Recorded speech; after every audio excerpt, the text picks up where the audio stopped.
Jangan pernah mimpi para politikus ini mau mendorong TNI kembali ke barak. Nah, kalau ada politikus yang seperti itu, inilah bahagian dari Soros yang punya misi bagaimana menghancurkan Indonesia. Bagaimana Indonesia ini terpecah belah. Maka kita tetap berharap TNI kuat, TNI satu, bersama rakyat, tetap menjaga kedaulatan, menjaga NKRI, apapun resikonya. Ini sejarah, Pak. Saya tidak sedang menunjukkan siapa saya. Betapa Indonesia begitu banyak pengkhianatnya, termasuk yang namanya mereka yang bergelar, maaf ya, subhanallah, astagfirullah, yang bergelar kiai. Saya bilang saat itu, kekuatan Indonesia cuma tinggal dua, TNI dan umat Islam. Dipukul TNI-nya, kembali ke barak dengan istilah reformasi TNI, balik dia ke barak. Berarti cuma tinggal Islam. Di markas FPI saya bilang umat Islam akan masuk ke dalam. Kita juga kan lihat siapa sih yang mau jadi guru di perbatasan-perbatasan, di pedalaman-pedalaman, di Papua, di NTT, di Kalimantan dulu siapa? Kan TNI. TNI yang turun menjadi guru. TNI yang di depan bersama rakyat untuk bagaimana mereka dari tidak bisa tulis, buta huruf, menjadi bisa baca dan menulis. Itu TNI dulu, sampai sekarang di Papua. TNI menjadi guru, menjadi dokter terdepan. Dokter TNI, mana mau dokter sipil ditaruh di perbatasan. Merdeka ini kan karena TNI. TNI dan rakyat, maka TNI dan rakyat tidak bisa dipisahkan. Kalau parpol itu bisa dibubarkan, ya, bentuk partai baru lagi. Tiap tahun partai bertambah. Nah, maka kita usul undang-undang parpol itu mesti dibenahi. Ini udah kebanyakan parpol nih. Udah kebanyakan politikus-politikus yang mata gelap, yang nggak punya rasa patriotisme. Nah, itu yang undang-undang TNI yang sudah disahkan, saya pikir udah sah dan bisa berlaku ya untuk TNI. Saya pikir ada beberapa pasal perubahan yang memang mendudukkan dan menempatkan TNI sebagai di tempat yang strategis. Ini bukan persoalan jabatan sebenarnya. Ini karena situasi dunia yang sudah tidak menentu di dalam negeri ini, kan banyak sekali persoalan-persoalan yang tidak bisa diselesaikan oleh sipil. Terus teranglah, sipil lemah. Prabowo sekarang itu seperti melepas TNI kemana-mana ya. Taruhlah TNI itu sudah jelas melanggar undang-undang, tapi oke, kita anggap ya ini ya. Mungkin Pak Prabowo begini, karena sekarang orang sipil itu kan selfish semua. Dulu kita membangun reformasi, maksudnya TNI itu dikeluarkan dari dua fungsi, biar di sini terjadi supremasi sipil. Maka orang-orang sipil yang sekarang memainkan peran di era reformasi itu peran politik, demokrasi dan sebagainya. Tapi enggak. Kemudian yang korupsi ini sipil-sipil sesudah naik ke pentas politik itu lebih militer dari militer. Korupsinya lebih jago. Mungkin Pak Prabowo ya lebih baik TNI ya, biar masuk dulu gitu. Harapan saya itu sementara aja agar gembos ini dulu lah. Saya bilangnya. Nah, jadi jangan parpol memperalat massa, memperalat mahasiswa, ya, main di belakang layar, ya, nikam dari belakang untuk merevisi undang-undang TNI dibatalkan. Itu harus benar-benar undang-undang itu melekat pada TNI, tempat-tempat strategis. Nah, jadi karena biar bagaimanapun tentara nasional Indonesia itu adalah garda terdepan ya untuk bangsa dan negara ini.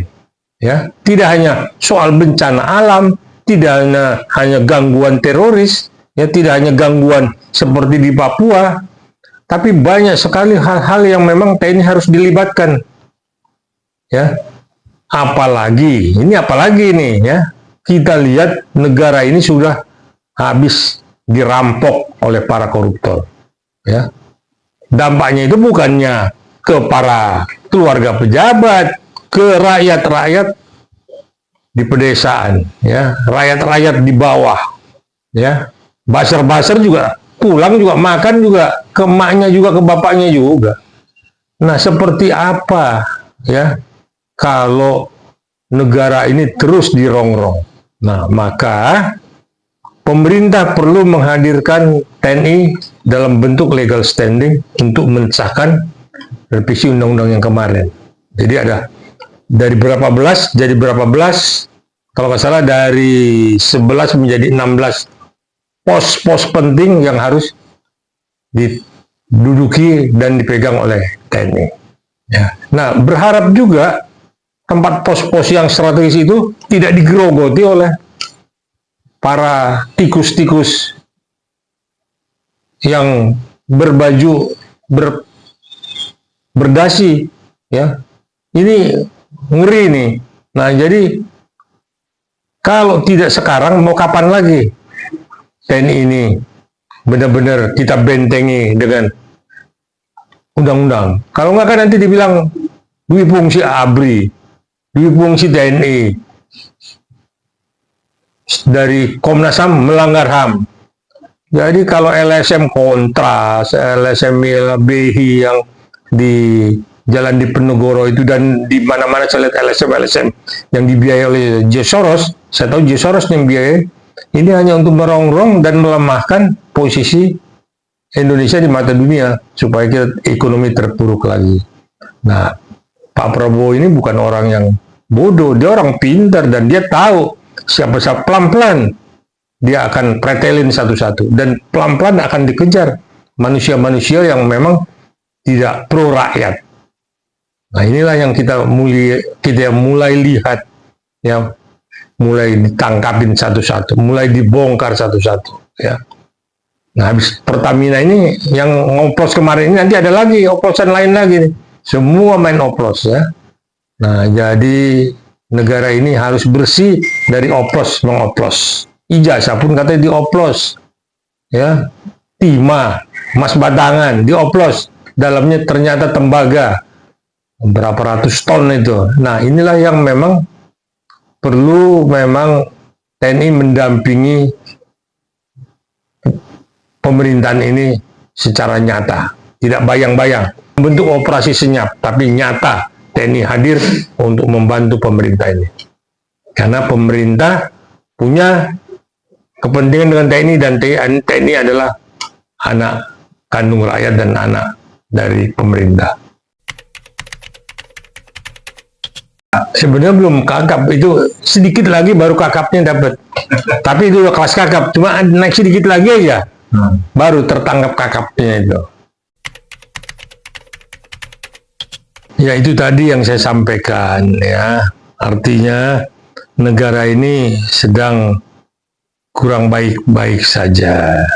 Maka Pak Prabowo pun tidak tinggal diam.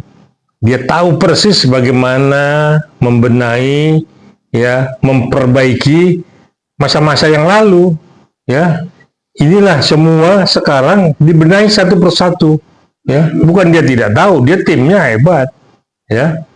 Dia akan benahi satu-satu dan dia akan mempreteli juga satu-satu dan akan menangkap satu-satu.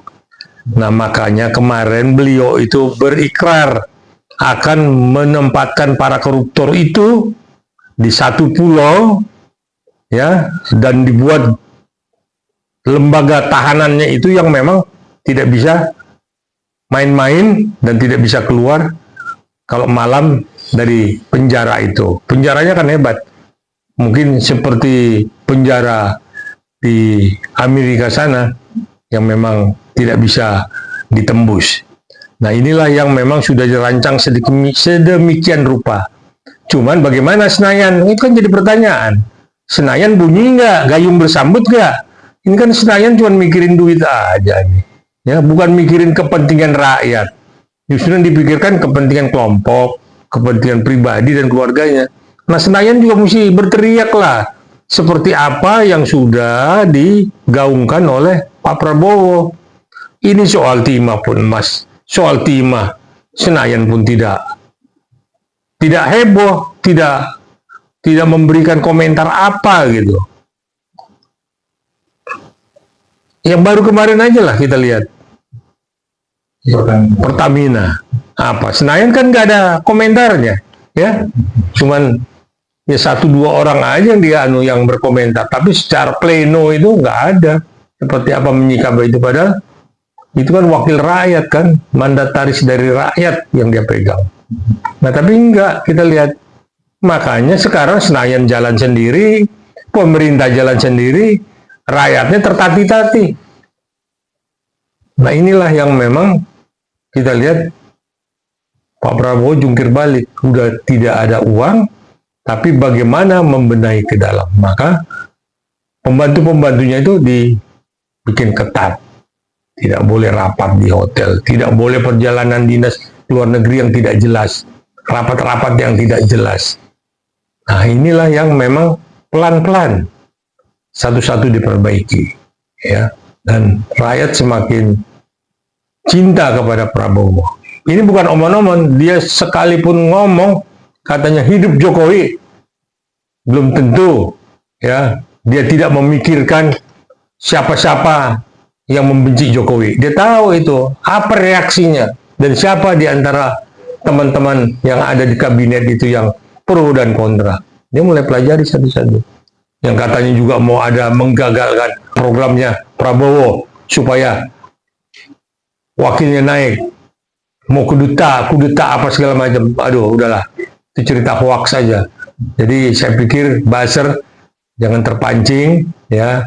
Netizen, rakyat, udah, rakyat lihat apa yang dikerjakan Pak Prabowo, apa yang diperintahkan itu yang dijalani. Jangan dengar kiri kanan.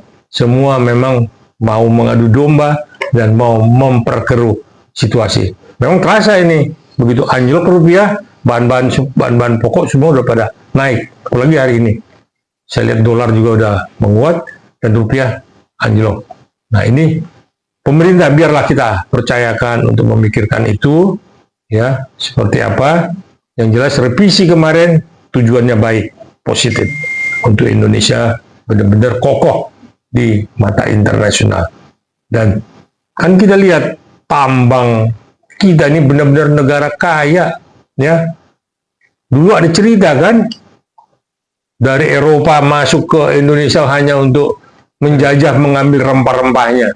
Kalau sekarang enggak, semua tambangnya pun akan digali kalau kita lengah. Nah, itulah kekayaan Indonesia, nggak ada duanya di dunia ini. Indonesia memang kaya. Kita dengar aja lagunya Kus Plus kan, Kus Plus, ya. Apa yang dilempar itu akan jadi uang dan jadi emas. Ya, artinya kan ada cerita hoax bahwa Prabowo akan digulingkan dan Gibran akan dinaikkan. Saya pikir ini udah produknya mereka ini. Memang di framing seperti itu menjadi opini seolah Prabowo ini lemah. Kalau yang saya pribadi tahu, Prabowo itu tidak lemah. Dia orang kuat dan orang pandai, nggak main-main. Dia benar-benar dari prajurit tulen dan ikut bertempur juga, ya. Jadi kalaupun ada yang memframing seperti itu, dia udah tahu. Cuman memang tidak seperti makan cabai, ya. Dia pelan-pelan semua diikuti, mulai disentil satu-satu, diperingatkan. Tidak ingat juga diperingatkan, akan disentil, kalau enggak akan ditindak. Ya, jadi bagaimana membongkar kasus Pertamina kemarin itu kan nggak mudah, ya. Nah, tinggal memang ke atasnya itu siapa lagi yang mau diciduk. Dan kan tidak hanya 9 dan 12 orang itu, masih ada lagi. Masalah timah pun juga kan tidak berhenti. Cuman memang ini senyap terakhir karena mungkin bulan puasa, ya. Jadi agak kurang greget dan kurang rame gitu, ya. Sekalipun sudah dipancing tapi kok nggak rame-rame. Nah inilah, ya, malah sekarang ribut soal revisi undang-undang TNI, sekarang ribut lagi revisi undang-undang Polri. Nah itu ya, tapi revisi TNI sudah bagus, sudah berjalan dan positif ke depan. Yang Polri ya udah tinggal dipikirkan aja apa yang memang tidak berkenan, seperti penyadapan itu, ya saya pikir nanti bagaimana Mahkamah Agung yang bisa memberikan suara apakah memang diizinkan atau tidak Polri untuk melakukan penyadapan tanpa seizin pengadilan. Nah, juga akan mempreteli KPK, katanya mempreteli Kejaksaan Agung, dan semua dikembalikan kepada kepolisian. Nah, nanti biar mereka pakar-pakar hukum lah yang mengomentari seperti apa itu. Kalau saya, karena saya anak seorang TNI, saya berkepentingan untuk TNI itu disejahterakan keluarganya, dimakmurkan, dan diberi kemampuan dengan kedudukan hukum yang kuat, sehingga mereka bisa tampil untuk memang membantu pemerintah ini secara maksimal, ya. Yang utamanya itu tadi, memburu para koruptor dan menyelesaikan. Sama satu lagi nih, undang-undang perampasan aset, ya. Kok sampai sekarang kan tidak bergaung nih, nggak bunyi di Senayan nih. Nah, itu udah kita ngerti deh. Begitu dibunyikan, diketuk dan disahkan, saya pikir yang di Senayan juga yang banyak nanti dipegang, ya, yang pada ditangkepin. Kalau nanti undang-undang itu digolkan. Sama satu lagi, undang-undang pembuktian terbalik. Nah, ini juga sangat perlu sekali. Kekayaan seseorang itu wajar atau tidak? Dia mesti buktikan. Kalau tanahnya dia punya tanah 10-20 hektar di kota besar, nah dia mesti buktikan apakah itu warisan, apakah itu hibah atau apa. Nah, ini semua. Nah, inilah yang Prabowo ke depan mulai membenahi ini satu-satu. Mungkin dalam 1-2 bulan ke depan Perpu ini turun. Kalau di Senayan tidak, Perpu akan diturunkan. Nah, disitulah baru kita lihat koruptor ini masih berani atau tidak, ya. Dan hukumannya harus diperberat, ya. Kalau perlu memang seperti di Cina kemarin lah, tembakin satu-satu, ya, digantung kalau perlu. Nah, inilah yang memang siapa yang menggerogoti uang rakyat 1 rupiah pun Prabowo udah sampaikan akan dihukum mati. Nah, mudah-mudahan ke depannya itu benar-benar ditindaklanjutin.